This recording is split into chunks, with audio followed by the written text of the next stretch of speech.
오늘 우리가 22대 총선 관련해서 공천관리심사위원회 구성을 하고요. 각 시도당별로 또 중앙선대위를 비롯해서 각 시동선대위를 했습니다. 오늘 선대위는 왜 내 이름 안 불렀나 이렇게 오해하시면 안 됩니다. 왜냐하면 경기도 100명 가까이, 서울 100명인데 10명 이름 불러서 대표적으로 드린 거고, 이제 선대위의 중요한 것은 중앙선대위 분들도 한 200명 되거든요. 그분들도 각 지역의 선대위에 다 참여를 하셔서 각 시도당 선대위를 적극적으로 도와주시는 게 좋겠다, 이런 말씀을 좀 드릴게요. 어제 그 건국전쟁 영화를 봤는데 이승만 대통령에 대해서 여러 가지 오해가 있고 또 여러 가지 잘못된 역사를 배운 분들은 그것을 좌파들한테 혹은 언론한테 또 그 다음에 좌파 정권에서 이승만 대통령에 비하하는 그런 상황에서 그런 이익을 가졌던 분들은 건국전쟁 영화를 보면서 깜짝 놀랐을 거예요. 그런데 우리 공화당은 한 6, 7년 동안 이 이승만 대통령에 대해서 너무 많은 교육을 했어요. 이승만 대통령. 한간 설교 그렇게 끄는 게 아니라는 우리 다 알고 있어요. 이승만 대통령이 이 기본적인 그 교육개혁, 그 다음에 이 토지개혁, 그죠? 기본적인 자본주의 시장경제를 도입하고 자유사상이라는, 자유민주주의 사상이라는 것을 들고 들어온 거 아닙니까?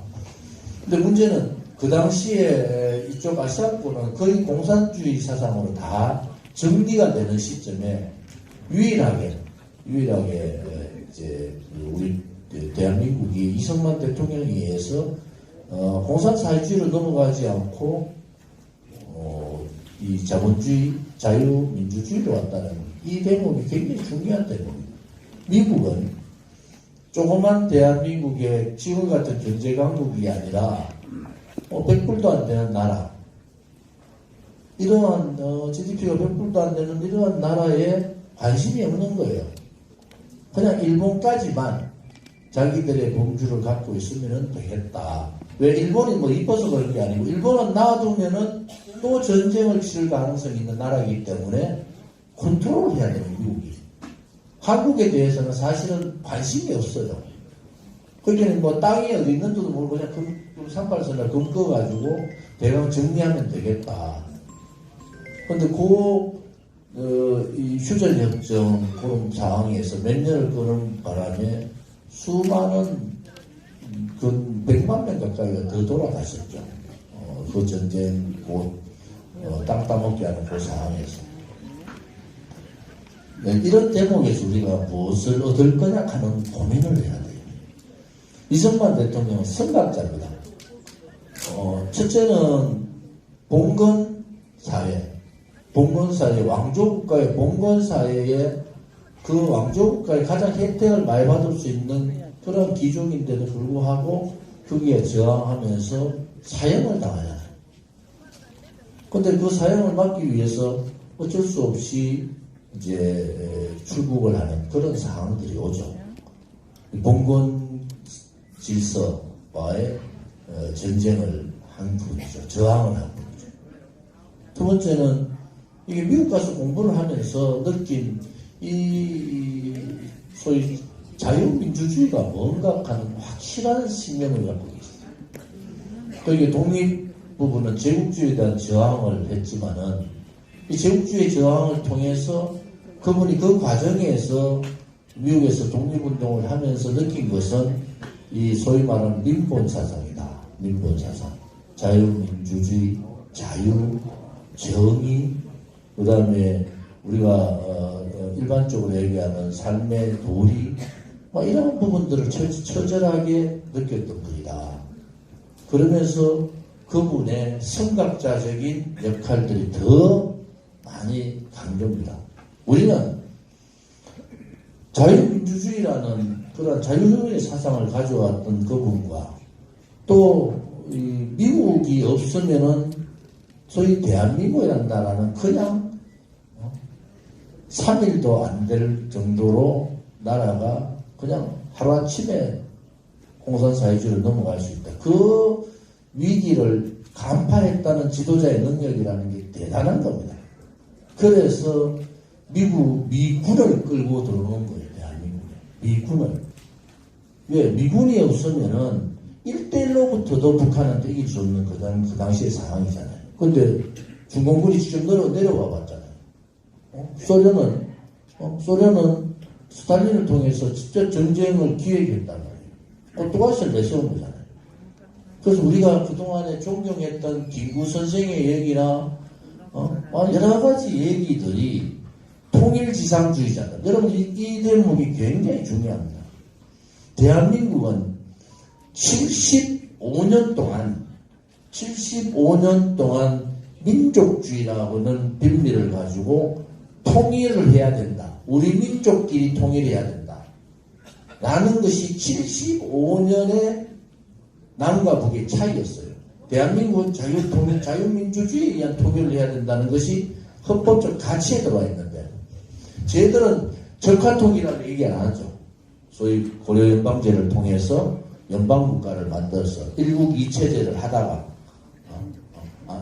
일국이체제를 가져가다가 다시 선거를 통해 가지고 그들이 말하는 사회주의 연방 통일을 하겠다는 거예요. 그 75년의 갈등에 대한민국의 좌파 세력들, 공산 좌파 세력들은 또 이쪽 대한민국에 나와 있는 소위 주사파를 비롯해서 86운동권 또 그 이후에 지금 40대 이런 운동권들이 민주당도 이 운동권 내부에 운동권 세력들의 싸움이 있는데요. 과거 신구파부터 여러분의 핵심은 뭐냐? 우리 민족끼리 통일하자. 통일지상주의. 김구 선생도 거기에 들어갔어요. 이쪽 이승만 대통령을 비롯한 이쪽은 뭐냐 그러면 아니다. 자유민주주의의 통일에 의한 그러한 자유통일을 주장한 거잖아요.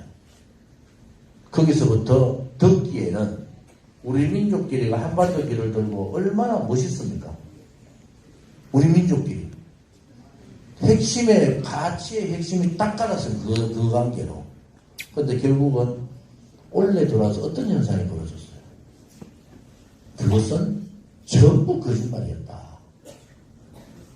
김정은에 의해서 저와 아버지 김정일이 얘기했던 우리 민족끼리 통일을 하자는 논리는 다 깨버렸어요. 김정은이. 이제 통일 없다.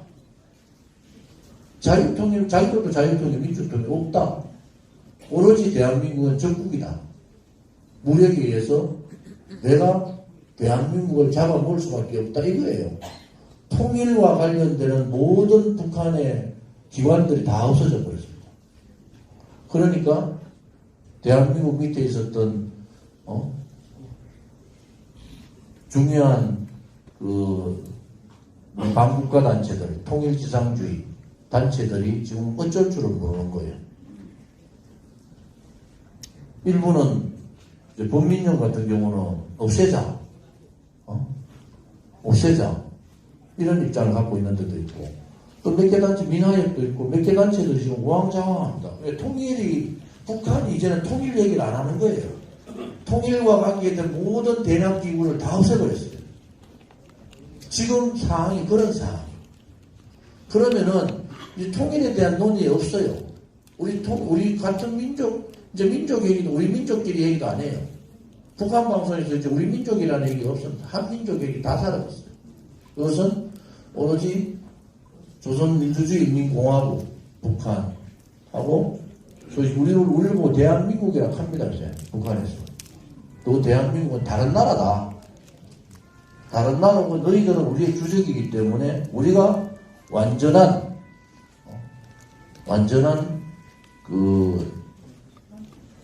우리의 목적은 대한민국을 점령하는 거다.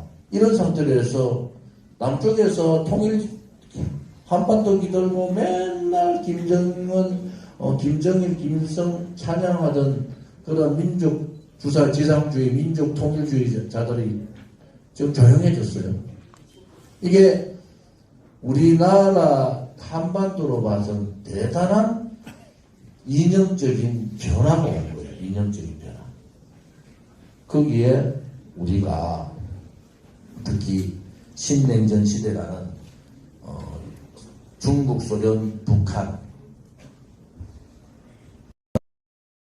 한국, 미국, 일본, 대만을 포함해서 완전한 신냉전 시대에 딱 두 개의 강력 세력들이 딱 부딪히는 데가 한반도라는 거예요. 신냉전은 뭡니까?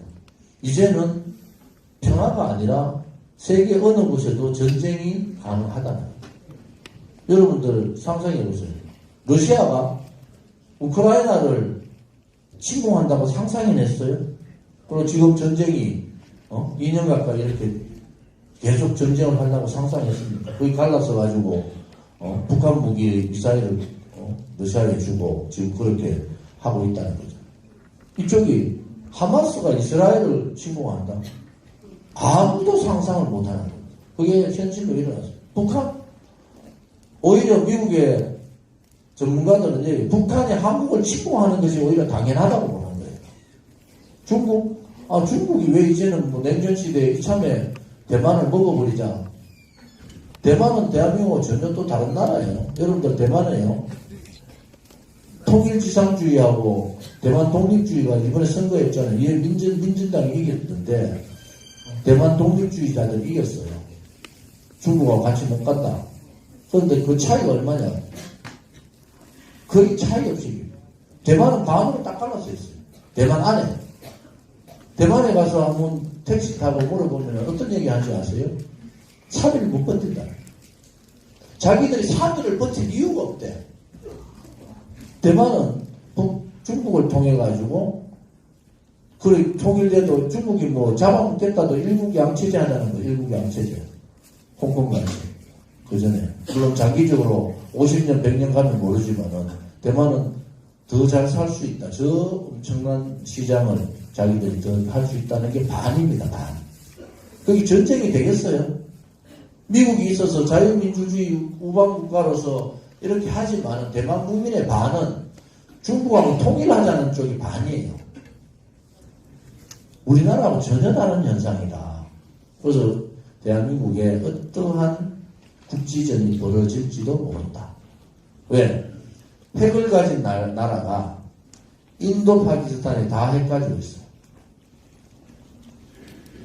전쟁? 싸우잖아요. 인도, 파키스탄 전쟁하잖아요, 전쟁. 그런데 전면전은 못해요. 왜 전면전? 양쪽이 다 핵을 가지고 있기 때문에 전면전을 못해. 그런데 북한은 핵을 가지고 우리는 핵이 없어. 일방적으로 당하는 겁니다. 일방적으로. 그 주한미군, 트럼프 지금 대통령 되면요. 주한미군 철수 작업도 한다고. 군사비 정액해라. 트럼프 말 때 군사비 정액 그 담당자가 제 친구예요. 엄청 압박을 하는 거예요. 이번에 트럼프 될 확률도 50대 50이래요. 미국은 50대 50. 딱 되면은 군사비 정액 안 하면은 주한미군 철수한다. 진짜로. 진짜로 그래 갈 가능성이 대단히 높아졌어요.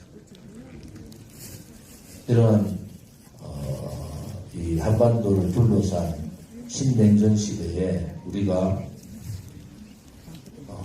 중차대한 시대인데 물론 시기마다 중차대 안 한 위험이 없는 시대는 없지만 핵은 이미 북한은 핵을 완성했다는 거 아닙니까?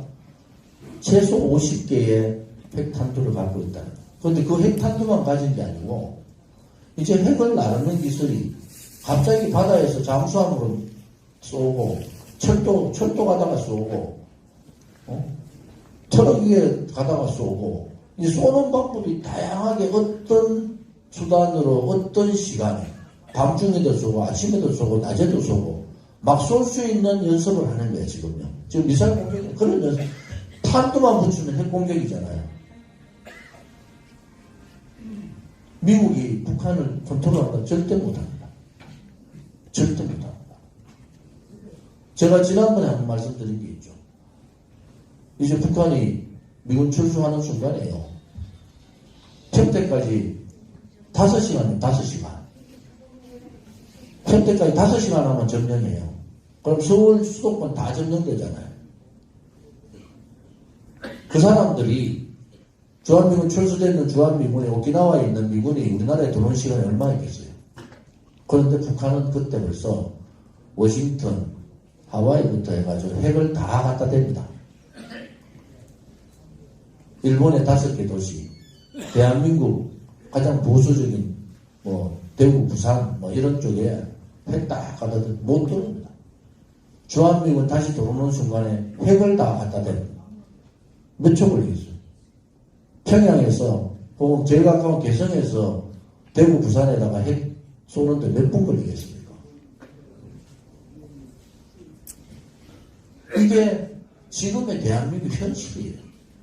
미국에서는 절대 한국에 핵 안 된다. 이런데 지금 요즘은 어떤 얘기가 나와요? 전략핵을 한국에 줘야 된다는 거야. 이제는. 전략핵을 안 주면은 한국은 하루 만에 다 초토화될 수 있다. 주한미군이 철수하는 순간에.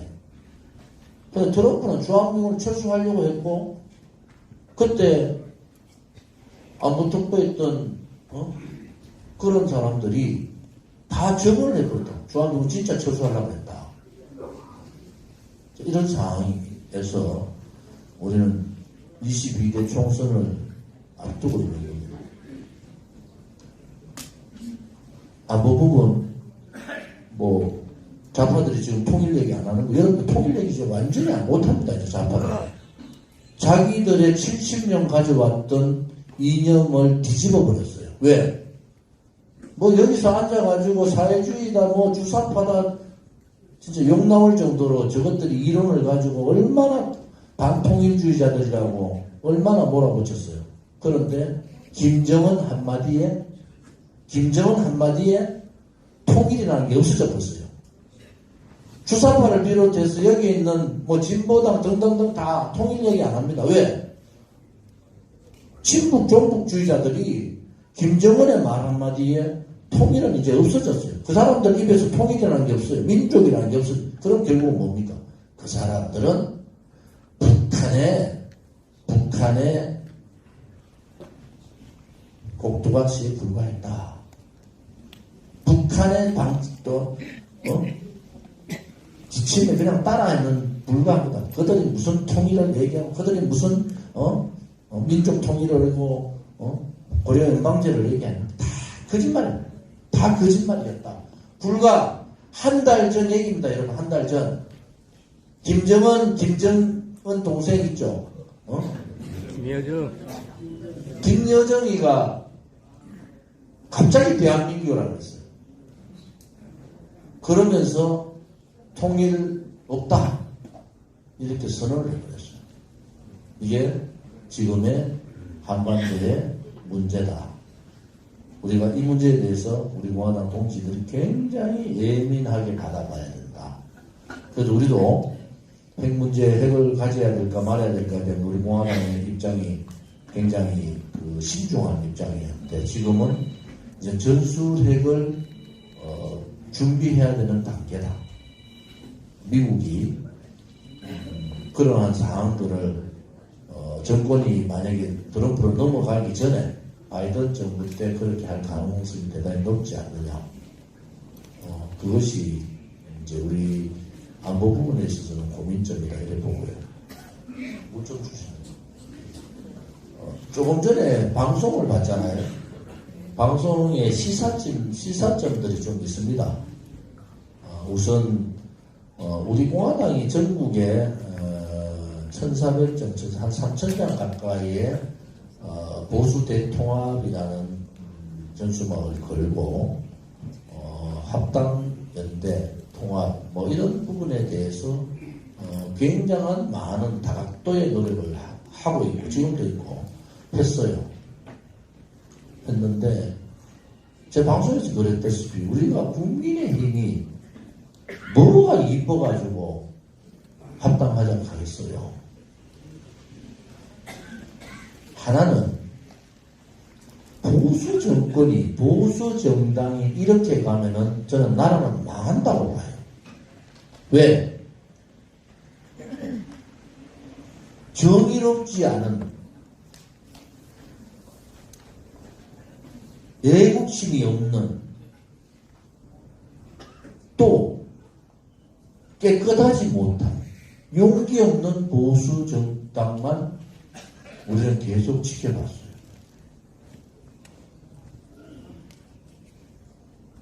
선거철만 되면 나와요. 누가 나오든 윤석열이 나오든 뭐 한동훈이 나오든 선거철만 되면 나왔다가 윤석열 대통령이 조국 법무장관 그 당시에 민정수석 법무장관 때 얼마나 핍박을 받아서 조국을 내칠 때 조국 수호팀들이 검찰청 앞에 구름다리 밑으로 얼마나 많은 사람들이 모여와 저항을 했습니까? 근데 그 저항이 유일하게 싸운 거 우리 공화당밖에 없었어요. 성모병원에서부터 그 구름다리까지. 여러분 그렇지 않습니까? 그것도 언론인지 그것도 방해를 한다고 대통령 병원 계신데 시끄럽게 하면 안 된다 해가 우리 공화당 동지들도 전부 그쪽 앞으로는 말도 하지 말고 F는 전부 저쪽으로 언덕 꼭대기로 하고 성모병원 쪽으로는 마이크도 뭐고 하나도 털지 마라. 다 거짓말이야. 다 거짓말.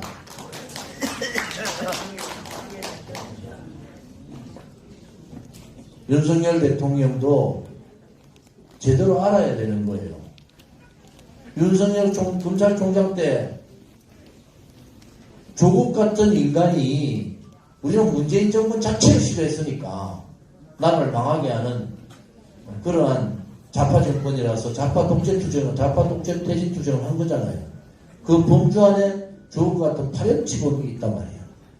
그래서 우리 공화당 동지들이 조국 수호팀하고 전면전을 우리는 한 거예요.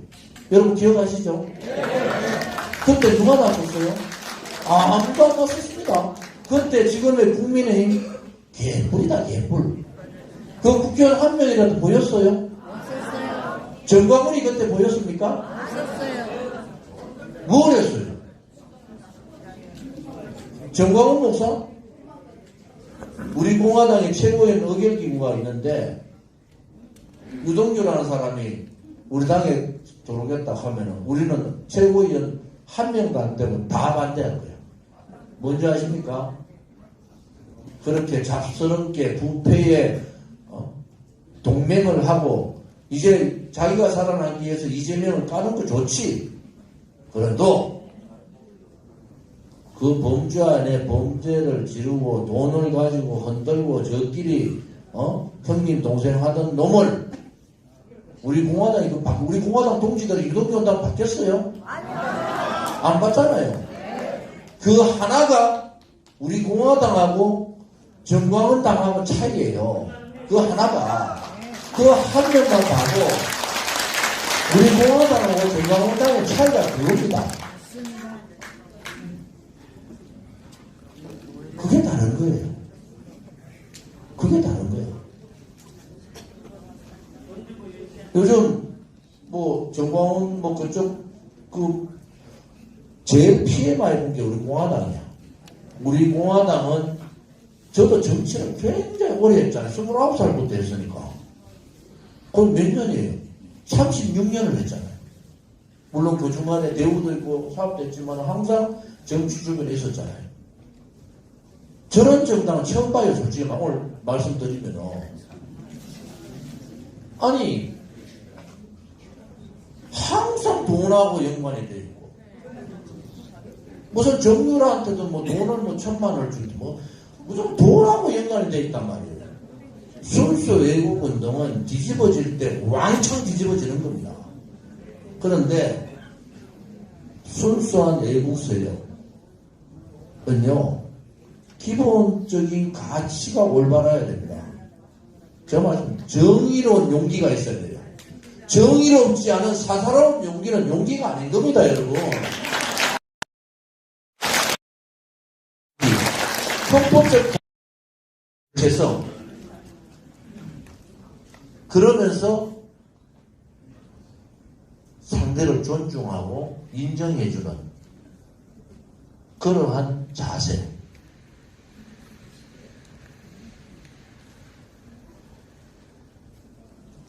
그래서 우리 공화당 동지 중에서도 뭐 이제 총선인데 국정도 되고 대표님도 뭐 지역에서 참 빨간색만 찍는 그거 대구에서 큰일이다. 그 비례대표 가면은 뭐 우리가 한 50만 표만 얻으면은 뭐 한석 두석 되는데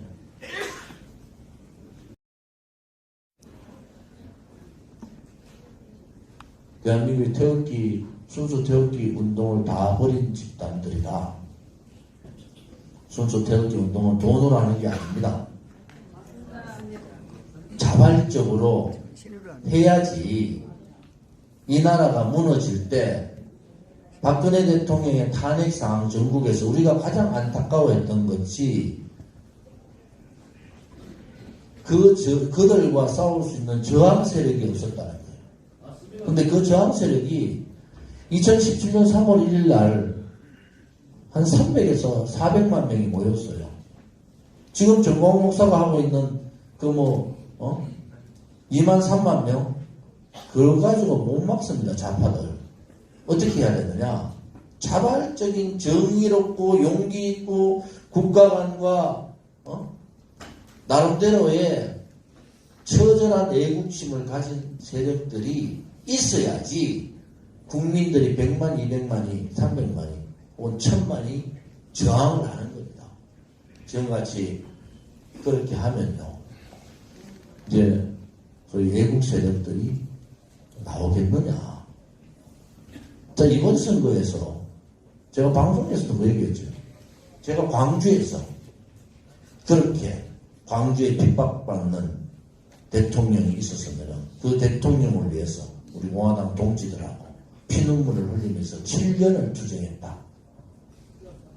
제가 광주에 출마하면은 광주 시민들이 조원진 죽이겠습니까? 살리겠습니까? 조원진 지역구 나가지 마. 너것들 다 용기 없이 도망갔는데 조원진 혼자 떠들었잖아. 대구는 뭐예요? 대구는 뭐예요?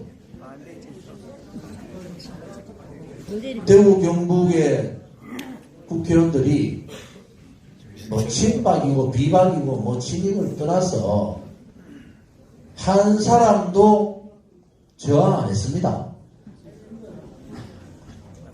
국회의원 중에서는 유일하게 저 혼자 저항했어요. 그러면은 대구 시민들이 조원진 지역구에는 국민의힘이고 지랄이고 내보내면 안 돼. 만약에 조원진이가 이번에 국회의원이 안 되면은 그 다음에 불의의 세력들, 반체제 세력들, 반시장경제 세력들, 공산사회주의 세력들, 그들하고 누가 싸웁니까? 누가 싸우겠어요?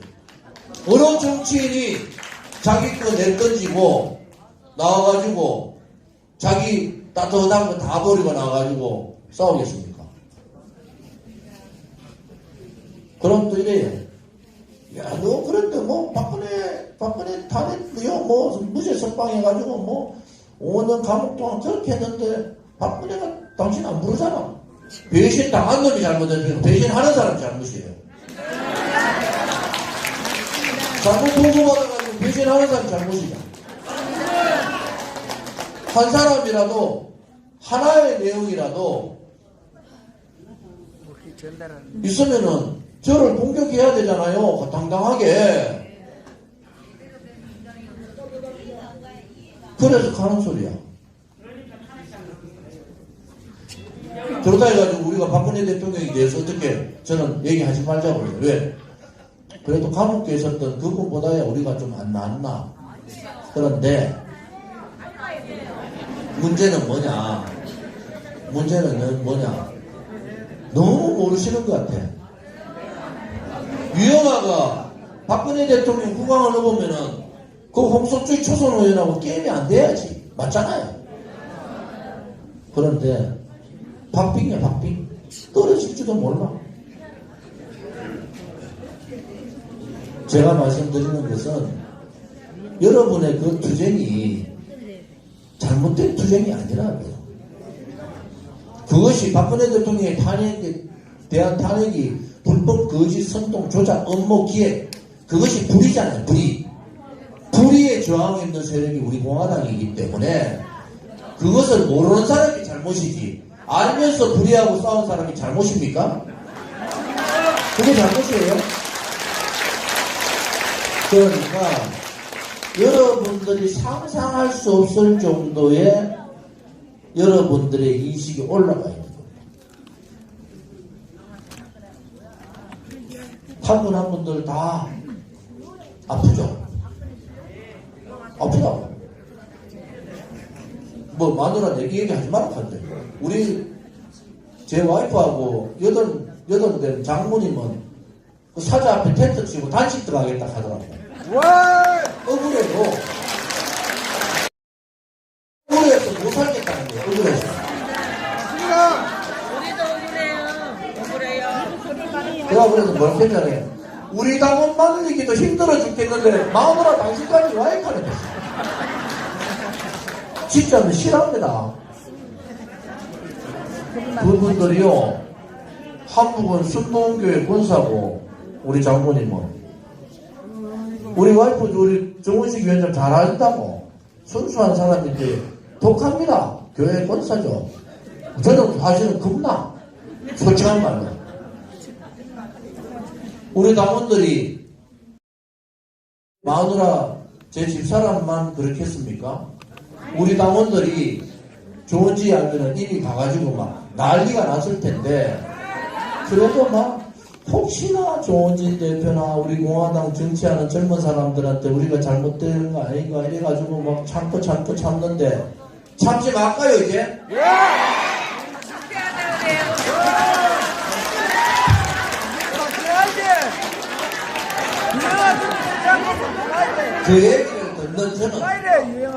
그 얘기를 듣는 저는 마음이 찢어지죠. 저하고 같이 아직까지는 한 침대를 같이 씁니다. 그 마누라가 가서 자기는 죽을 각오로 단식을 해야 되겠대. 우리 장모님 88대 장모님도 같이 간대.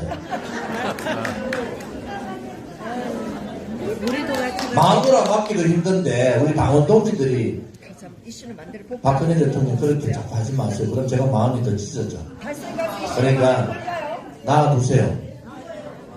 저는 사실은 박 대통령이 이 12월, 작년 12월, 올 1월 달까지 한마디도 표현을 안 했으면 좋겠다. 왜? 사실은 윤석열 정부가 좌파리 이재명이 잡는 것보다 낫잖아요. 그런데 그래도 12월 작년 말까지 한마디 얘기 안 하고 가만히 계셨으면은 이 윤석열 정부는 이 사람들이 도대체 어떻게 했을까? 어떻게 했을까? 여러분 그거 상상이 안 돼요? 친박 선배들 만나니까 부글부글 끓는 거야. 도저히 안 되겠다. 참고 참으려고 해도 도저히 이용 안 되겠다. 그래서 제가 형님들이 저희들보다 더 고생했습니까? 가만히 있어서 그냥 우리는 50만 당원이 부글부글 끓는데도 당대표 맡은 죄로 참고 또 참고 있습니다. 그게 이승만 대통령의 건국전쟁을 보면서 제가 굉장히 큰 울림은 뭔지 아세요? 이 엄청난 시련을 주는구나. 이 위대한 지도자, 건국을 한 건국 대통령의 시련이 돌아가신 지 돌아가신 지 60년이 지났는데도 그 시련의 끝이 안 되는구나. 거기 비하면은, 우리 공화당은 그렇지 않겠더라고. 요즘 뭐 방송 나가보면 뭐 난리야. 좋은지, 저 사람 봐라. 개혁신당 저것들끼리 안 합친다 했는데 좋은지 현재 6개월 전부터 저거 나가가지고 합치면 머리 아픈데, 근데 합칠 거다 했는데 합치잖아요. 좀 보인다고. 이런 무슨 말이냐. 그럼 우리 공화당은 뭐 어떻게 해야 되지? 한번 합당하자고 전화를 보고 뭐, 우리가 그러면 총동원령을 내가지고 국민의힘 앞에 가서 한번 싸워버릴까? 정말로, 그거가 불과 7년밖에 안 된 탄핵정국에서 너가 무슨 짓을 했냐? 너가 무슨 납작으로 우리 공화당이 자존심 다 내려놓고 보수 대통합에 앞장서겠습니다라고 3,000장씩이나 현수막을 걸고 그 지도부 있는 사람들한테 다 얘기하고 나는 총선 이유가 보이는데 오히려 너것들이 우리한테 와가지고 합치자고 해야 된다. 너거 총선 끝나고 좌파들 못 이긴다 너것들. 그때 되면요 윤석열 대통령도 알 거라고. 1년 6개월 윤석열 대통령 한동훈 비대위원장 1년 6개월 국회의원 겪어봤잖아요. 한 명도 안 나옵니다. 좋은지 같으니까 나와가지고 박근혜 대통령 싸우다가 배신당해서 이하고 있지만은 그래도 제가 눈 하나 깜짝 안 해요. 눈 하나 깜짝 안 합니다. 불법 거짓에 당하셨다는 거야. 그분이 불의를 한 게 아니잖아요. 불의의 세력에 당했는데 그런 부분들은 우리가 아니 지금 와서 박근혜 대통령에 대해서 이렇게 저렇게 하면 우리만 알아서 하세요. 제가 그랬잖아요. 사진도 내고 이름도 안 쓴다. 그 대신에 탄핵이 잘못됐다는 것에 대해서 동의 못한다. 그 얘기를 한 게 아닙니다. 그래서 그 기조로 우리는 가는 게 맞겠다. 왜냐면요 대한민국 국민들이 다 알아요. 좌파들도 알고 보수들도 다 알아요. 조은지하고 우리 공화당 사람들이 저거 처절하게 저항을 했다. 그러면서 그 힘을 가지고 문재인 좌파 독재 정권 타도 투쟁도 같이 했던 세력들이다.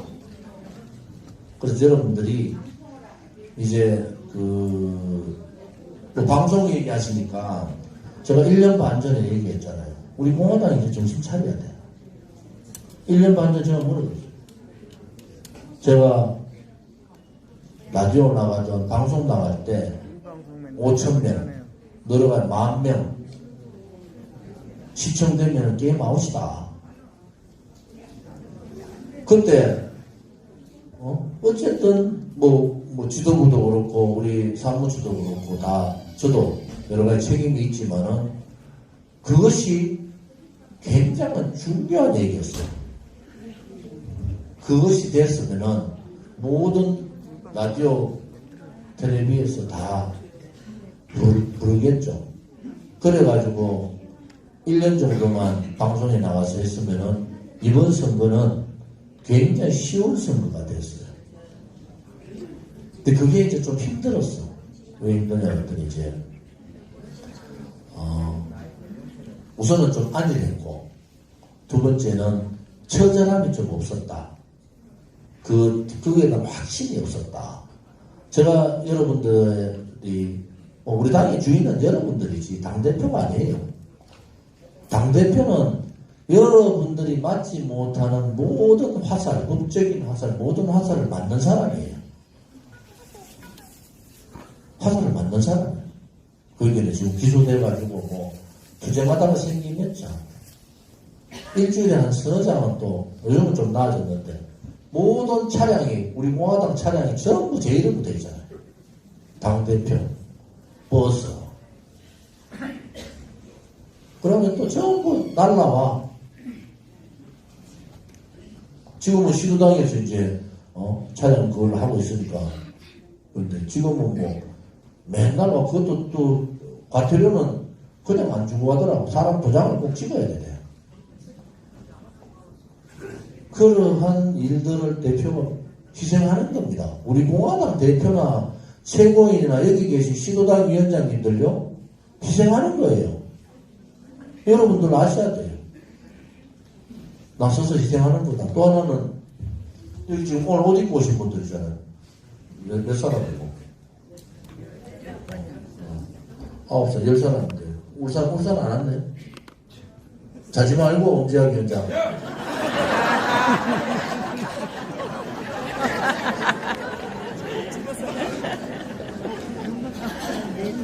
자, 우리 등록하신 분들이 이제 사실은 이것도 보수 대통합의 하나의 일환이다. 압박을 좀 넣어야 된다. 그래서 우리 공화당 동지들이 나는 나이가 많아서 난 이렇고 그건 우리 공화당답지 않아요. 여기 있는 분들 제가 나름대로 출마를 하시자 해서 이분들도 출마해가지고 내가 꼭 당선돼야 된다 이런 상황보다는 뭔가 우리 공화당을 알리고 우리 공화당의 살아있음을 보여야 된다 이러니까 하시고 있잖아요. 근데 왜 안 하세요? 왜 출마해야지 왜 안 해요? 아니 충청북도에 한 명도 출마 안 하면 그 충청북도에 선거운동 어떻게 해요? 남부 선거운동 하는데 구경하러 다니나? 경북은 남부 선거운동 하는데 구경하러 다니나? 아니잖아요. 저는 솔직히 말씀드려요. 그냥 아니 등록일까지 아직 예비후보 날짜는요. 선거 개시일까지 예비후보예요. 예비후보 선거 개시일. 선거운동 13일. 그렇죠? 13일 전까지는 3월 말까지는 예비후보로 활동을 할 수, 지금부터도 한 달 열흘을 더 활동할 수 있다. 40일을. 그보다 우리 공화당 알리는 길이 뭐가 있습니까? 등록금이 부담되죠. 등록금 300만 원. 저는 우리 공화당답게 등록금을 내고 전단지 돌릴 필요 없어요. 전단지 명함 돌리면 돼, 명함 다 안에 공약 넣어가지고 명함 돌리면은 그 효과가 크다고요. 여기서 문제가 있는 겁니다, 여러분. 빨간 아들, 진보당 애들, 몇명 등록한지 아세요? 우리가 그들을 욕할 필요가 없단 말이에요. 그들은 이미 40명 가까이 등록해요. 40명. 이 상황에서 우리가 밀릴 게 하나도 없는 거야. 저는 볼 때. 그들은 40명 가까이 오늘 38명인가 등록했대. 그래서 오늘 끝나면은 각 시도당에서 논의도 하고 지금 현재 한 두세 번 또 등록하는 분이 있습니다. 저한테 와서 이제 등록하겠다고 말씀하는 분도 있는데 용기를 가지고 내가 내 지역의 국회의원 중에서 정말 우리 공화당은 이참에 제대로 알려야 되겠다. 뭐 정치 상황이 어떻게 변할지 모른다. 그런 입장에서는 많은 분들이 등록을 하셨으면 좋겠다. 그런 생각을 갖고 있고요. 합당 문제는 아직도 우리한테는 한 보름 20일 정도쯤에 여러 가지 상황 변화가 있습니다. 저는 솔직히 말씀드리면은 대구에 이준석이 오면은 진짜 이준석하고 1대1로 한번 붙어보고 싶어요. 또 하나 입상 정청래 다 겁을 먹는데 정청래하고 붙으면 제가 이길 것 같아요. 국민의힘이 똑바로 정신 차려서 정청래 지역에 나갈 사람이 아무도 없어. 조원진 정청래 국회 다닐 때 저를 얼마나 따라다니든지 마크맨으로 정보에 가면 정보에 따라오고 안행이 가면 안행이 따라오고 당연히 다른데 상임이 갔다가 제가 안행이에 가면은 간사 가면 또 그 상임 그쪽 그만두고 또 따라와요. 그 정도로 제가 존재감이 셌어요. 정청래 아니면은 저를 막을 사람이 없었다. 무슨 말인지 아시겠죠? 그래서 그 복잡한 사항들이 있습니다. 그 다음에 이쪽도 이제 위성정당 만들잖아요.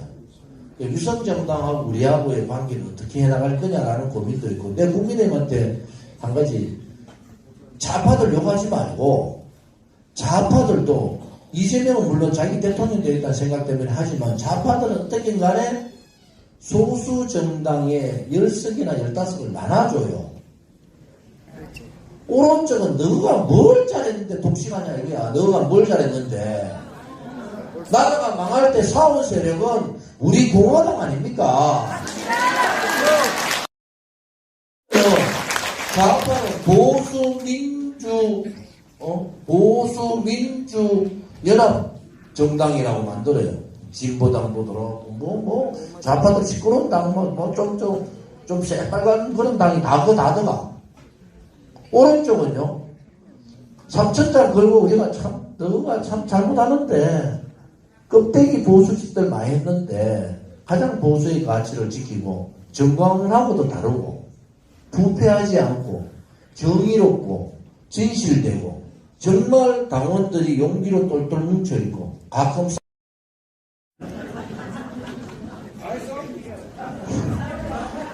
그런데 그 정당이 옳은 거예요. 정의당이요. 국회 한석 갔는데 20년 걸렸습니다. 20년. 아까 거기에 뭐 갑니까? 정의당은 지금 녹색당하고 해가지고 녹색 정의당을 만들었잖아요. 그게 퐁당퐁당이 무슨 말인지 알아요? 퐁은 진보민주자유연합에 주고, 당은 당은 민주당이 가져가고, 퐁은 민주자유연대에 그래 퐁당 그렇게 공천한다는 거야. 그게 퐁당이에요. 그게 정의당이 녹색당하고 합쳤는데 뭐 솔직한 얘기로 그러더라고. 자기들은 선거는 치렀대. 국회의원 5명 있으니까. 근데 선거 자금도 내려고 하잖아. 보조금도. 선거 끝나고 난 다음에는 비 때문에 머리 아프다. 뭐 1, 2억이 아니에요. 뭐 1, 20억도 아니야. 이거 어떡할 거냐?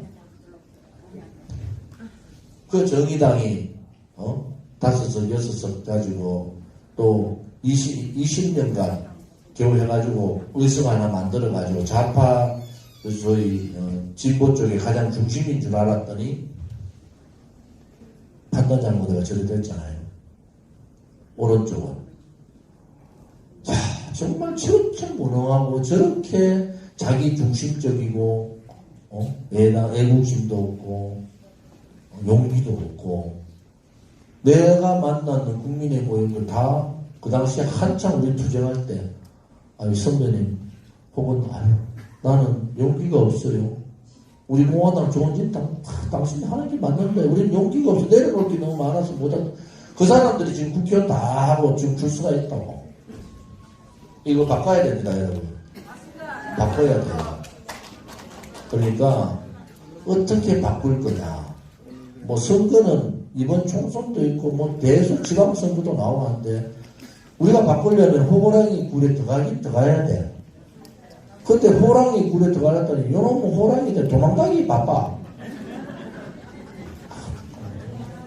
그래서 여러 고민 시점에 있다. 근데 국민의힘이 이 방송도 볼 거예요. 여러분들이 이번 총선에 우리를 잡지 못하면은 당신들은 큰 고난에 들었다. 윤석열 정부 3년 누가 좌파들하고 싸워주겠어? 돈으로 모아요? 택도 없습니다. 그래서 우리 공화당 동지들이 만들었는 이 정당이 얼마나 위대한가. 또 여러분들이 이번 22대 총선 선대위 발족을 하면서 스스로가 좀 더 위대해져야 돼요. 무슨 말인지 아시겠죠? 우리가 이런 민초정당을 만들었다. 우리 공화당이 추구하는 게 뭐예요? 거기 해보세요. 우리 전단지 한번 줘보세요. 전단.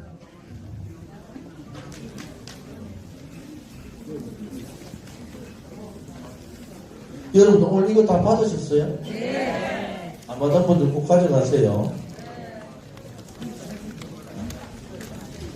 여기 보시면 정의롭고 자유롭고 진실되고 안전한 대한민국을 만드는 우리가 이 한 장에 우리 공화당의 비전을 다 들어놓은 겁니다.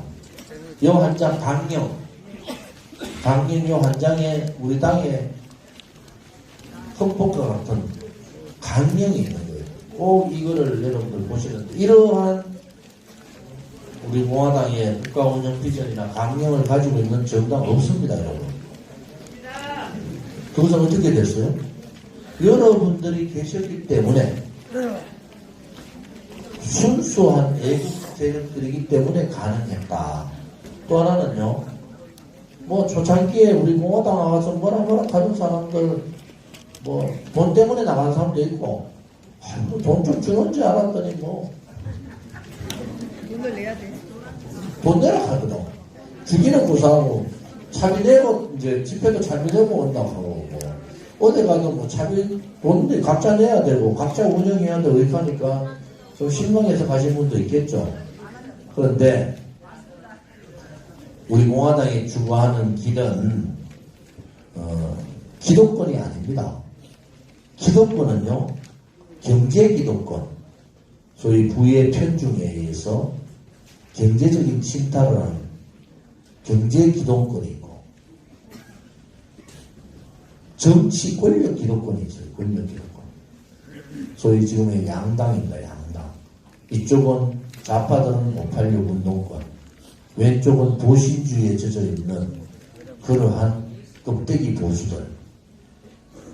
그리고 우리 공화당이 정말 원통한 것은 바로 말하는 언론 기독권이에요. 언론 기독권. 그 기독권 세력들은 자기들의 잘못을 감추기 위해서 우리 공화당 같이 바른 소리하고 올바른 소리하고 목숨 걸고 싸우는 사람들 싫어합니다. 대한민국이요, 이제 문재인 정권에 들어오기 전에 탄핵에서 문재인 정권 들어오고 하도 거짓말들 많이 하고, 그 다음에 윤석열 정권 들어와서 이제 보니까 이제 정의가 없어졌어. 대한민국은 정의가 사라진 나라야. 정의가 사라진 나라야. 거짓말 해도 돼. 나쁜 놈한테 나쁘다 소리도 못해. 더 나쁜 놈들이 지금 정권을 쥐고 있고, 더 나쁜 놈들이 지금 권력을 쥐고 있잖아요. 그런 부분을 보면은 우리 공화당이 올바른 정당으로서의 길을 잘 걸어왔다. 이번 총선을 통해서 우리는 기독권, 소위 불법적인 국민 정서에 맞지 않는 기독권 세력과의 전쟁을 해야 된다. 그리고 가지지 않은 사람들이 더 많습니다. 가지지 않은 약자의 편에 서야 된다. 말로는 하지만, 좌파들은 말로는 하지만, 오른쪽은요, 노골적으로 그렇지 않아요. 왼쪽은 말은 하는데 새빨개가지고 실천이 안 돼. 지금 75년 정당사에 이런 민초정당이 생겼는 그 민초시민운동이라는 게 엄청나게 어렵습니다. 여러분들이 했어요. 여러분들이 7년을 했어. 그래서 저는 이 민초정당으로서의 길 가야 된다. 약자들의 편에 서야 된다. 경제적인 약자, 언론의 약자, 권력의 약자 편에 서서 우리가 지향하는 점은, 그렇다 해가지고 돈 가지고 있는 사람들한테 우리가 욕하는 거 아니에요. 정상적으로, 내가 정상적으로 돈 벌어서 하는 건 자본주의에 당연합니다. 단지 우리 공화당은 소상공인, 자영업자, 서민, 그러한 또 어려운 직업을 가지지 못한 청년, 노인, 이러한 어려운 부분에 우리가 그분들의 편에서는 그러한 정당의 역할을 해야 되겠다 이 말씀을 드리고요. 여기 보면은 6대 공약이라고 나와 있어요. 그죠? 이 공약 여러분들 꼭 숙지하셔서 쉽게 말씀드리면은 어르신들 6만 원인가 주다 38만 원 주다 이제 50만 원 준다는 거예요. 이 6대 공약이 다른 땅이 다 따라합니다. 결국은 그래 따라하게 돼 있어요. 우리가 이거 공약할 때 포퓰리즘 때문에 제가 걱정을 하면서 했는데 그 돈 어떻게 만든다는 것도 다 준비가 되어 있는 상황이라서 소위 이 6개 공약에 대해서 여러분들 공부를 좀 하시고요. 다시 한 번 더 용기를 내서 출마해 주신 10분께 한번 격려의 박수를 한번 해주세요. 그리고 위원장님을 중심으로 제가 서영원 위원장님 좀 말씀드릴까요? 중남부당에 서영원 위원장님 이번에 출마하시려고 아르바이트 했잖아. 아르바이트 서영원 위원장님 잘 못 나오셨죠? 왜 그때 딱 썼는데 내가 출마하려면 돈이 좀 더 가야 되니까 그 돈 벌어야겠다. 그 진짜 출마하셨어요.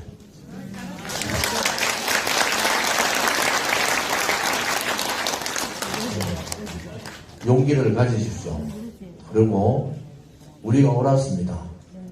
그리고 우리가 반드시 이긴다는 저는 그 신념을 갖고 있어요. 그래서 이제 당원들끼리 너무 억울해하지 마시고 너무 힘들어하지 마세요. 이 방송을 보는 마누라님도 하지 말아요.